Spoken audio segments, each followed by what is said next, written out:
우리 아이가 학폭을 당하는 거 아니야?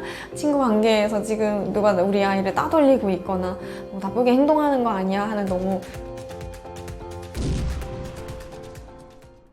아이가 유독 친구 관계를 어려워한다면 어떻게 해야 할까요?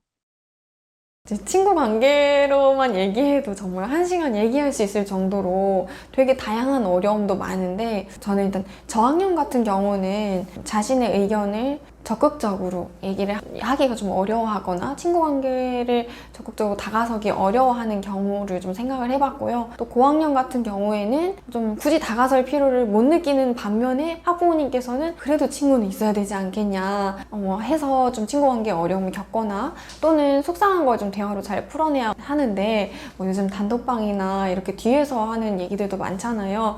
건강하게 대화로 잘 풀어내지 못할 경우에 친구 관계에 어려워하는 모습을 볼 수 있었는데요.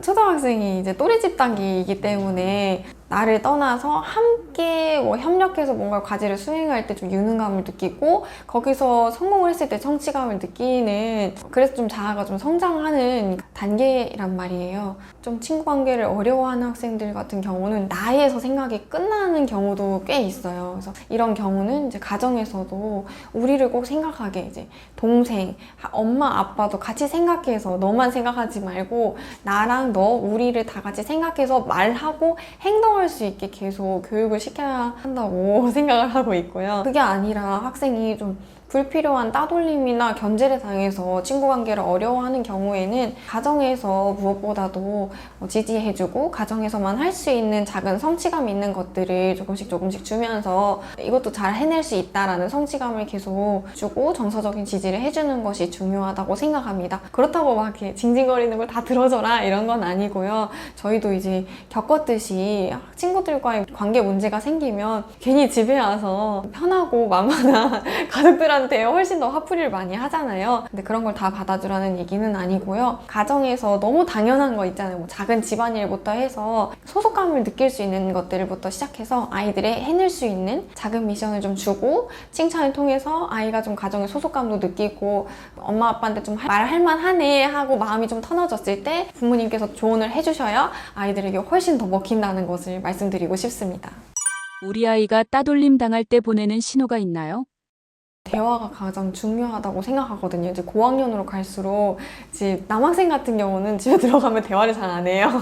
학부모님께서 물어봐도 그냥 좋아, 됐어 이 정도만 대화를 하기 때문에 그럼에도 불구하고 좀 학교를 가기 싫어하거나 친구들에 대한 얘기를 꺼냈을 때 좀 불편해 한다거나, 아니면 평소 친한 친구를 그래도 한두 명씩은 얘기를 했는데 그 친구들의 이야기도 좀 안 하게 된다거나 할 경우에는 학교 생활에 있어서 지금 또래 관계에 어떤 어려움이 있는지 좀 살펴볼 필요는 있다고 생각을 합니다. 그 외에는 이제 학생들의 관계가 하루 만에 좋았다가 나빠졌다 하는 경우도 많기 때문에 단기간에 보고서 우리 아이가 학폭을 당하는 거 아니야?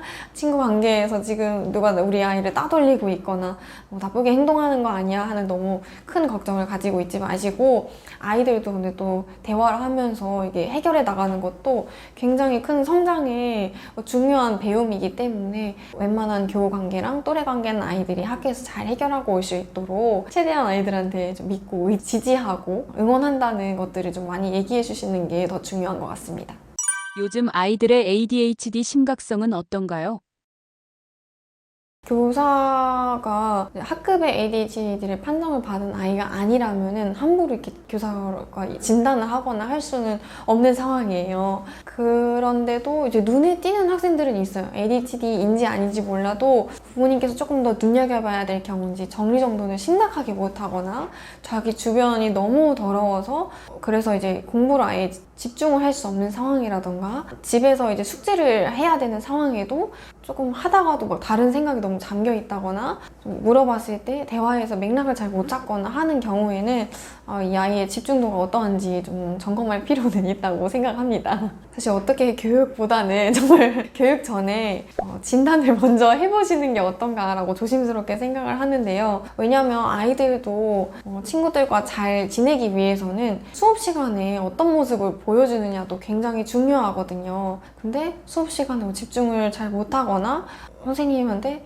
지금 어디 하고 있어? 다시 봐봐 라는 이야기를 계속해서 듣거나 지금 뭐 하고 있었어? 라는 얘기를 계속 들으면은 결국 이런 것도 이 학생에 대한 어느 정도 인식이 또 생긴단 말이에요. 그래서 아이들을 위해서라도 좀 도움이 필요한 경우에는 상담이나 검사를 좀 열어두는 것이 중요하다는 생각을 하고 있습니다. 뭐 실제로도 복약을 하고 나서 조금 더 집중력이 좋아진다거나 또 자리 정리정돈을 잘 하거나 정말 또 다른 아이가 돼서 온다거나 하는 경우도 있기 때문에 진단이 좀 아이를 위한 좀 시작이지 않을까. 그리고 진단을 받았을 때도 실제로 그냥 정말 교육으로도 다 해결되는 학생도 있기 때문에 먼저 진단을 받아보시고 그 다음에 이제 교육을 통해서 아이들 좀 더 의자에 앉아있는 습관 같은 것들 좀 기르고 바른 자세 또 꾸준히 뭔가를 하고 있는 경험들 작은 성취도 같은 것들을 주면은 조금 더 집중을 할 수 있다고 말씀드리고 싶습니다. ADHD 관련해서 부모님께 드리고 싶은 말씀이 있으신가요?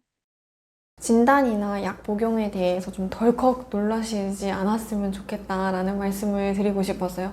정말 실제로 진단을 받았을 때 정말 별거 아니고 그냥 똑같거나 아니면 발달이 조금 느려서 그럴 수도 있다라는 경우도 있기 때문에 또 그리고 그냥 그 아이의 성향일 수도 있고 근데 이거를 진단을 받기 전에 우리 아이는 이래서 그런 거예요 라고 먼저 이렇게 학부모님께서 진단이나 이렇게 딱 결과를 내리시기보다는 좀 더 전문가의 입장으로 보시면 훨씬 더 아이를 위해서 진짜 정말 아이를 위해서 교사의 입장에서도 그래서 담임선생님 입장은 약간 정말 엄마처럼 계속 보게 된단 말이에요. 그래서 그냥 저 친구를 위해서라도 한 번쯤은 받아보면 어떨까라는 생각을 하고 있기 때문에 학부모님께서도 크게 막 이렇게 엄청 걱정을 가지고 이렇게 정말 그랬으면 어떡하지? 라고 생각하셔서 가시겠지만 설령 뭐 관련된 약 복용을 해야 된다는 진단을 받게 되시더라도 그거는 결국 아이를 위한 거다 보니까 그 부분에 대해서는 좀 더 선생님과 함께 같이 이 아이를 위해서 함께 힘쓰고 이 아이가 더 어떻게 하면 잘 성장할 수 있을까를 함께 상담하고 방법을 모색하는 것이 좀 더 건강한 방향이지 않을까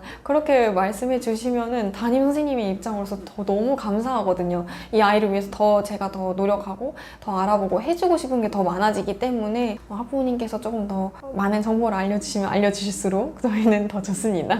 제일 먼저 큰 타격을 받는 게 교우 관계예요. 학생들이 그렇게 수업 시간에 잘 집중을 못하는 경우가 그냥 거기서 끝나는 경우면 정말 교육으로도 해결될 수도 있고 가정에서 어떤 지도를 통해서도 해결될 수 있는데 그게 아니라 정말 이제 진단을 받아야 되는 경우는 교우 관계에도 큰 타격을 받고 친구들 사이에서 쟤는 왜 저래 이런 게 반응이 다 나오다 보니까 그렇게 될 경우는 학교에서는 우리가 같이 살아가는 방법 배우고 함께 더불어 가는 뭐 협력하는 그런 활동들을 다 준비를 했는데 참여를 하기조차도 어려운 상황이 되다 보니까 학교에서 할 수 있는 그런 협력적인 사회화된 활동을 하기 좀 어려운 상황이다라고 생각을 하시면 될 것 같고요. 부모님께서 받아들이시기 어려운 경우에는 선생님께서 이제 학교 한번 와보셔도 된다, 참관해 보셔도 된다고 말씀드리기도 합니다.